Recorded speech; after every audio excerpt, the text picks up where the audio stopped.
مولود کعبہ کی عظمت۔ شاہراہ زندگی میں علی علیہ السلام کے نقش قدم۔ اسلام عالم میں حضرت علی علیہ السلام مشعل راہ بن کر آئے۔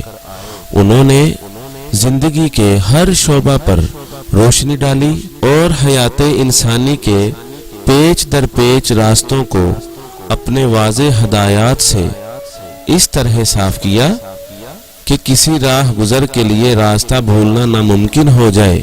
ایسی ہستی دنیا میں ایک ہی تھی جس کا نام علی علیہ السلام ہے۔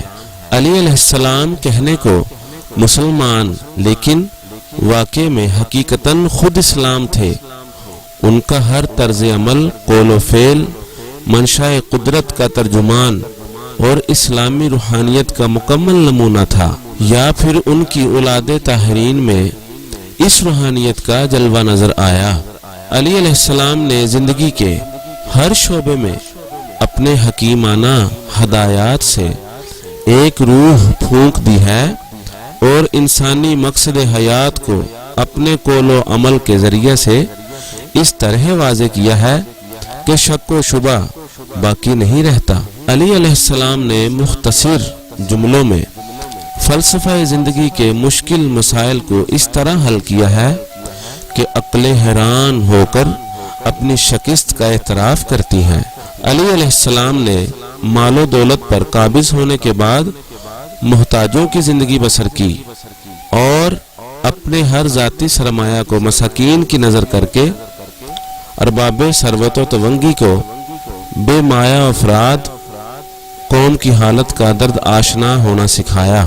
علی علیہ السلام نے بیت المال کے موجود ہوتے ہوئے بھی اپنے رزق کے لیے یہودیوں کے درختوں میں آب پاری ہی کو پسند کیا اور اس عنوان سے اہل اسلام کو مزدوری اور مشقت اور محنت سے پیسہ پیدا کرنے کی بیش قیمت تعلیم دی۔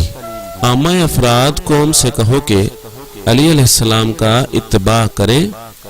مذہبی، اخلاقی، اقتصادی ہر قسم کی ترقی ان کی دم قدم کو لگی ہوئی ہے۔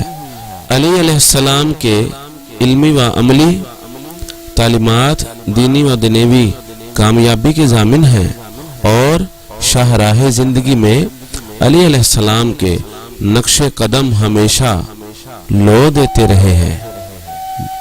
نوٹ: یہ سارا کلام مولود کعبہ کتاب کے صفحہ نمبر 36 سے لیا گیا ہے۔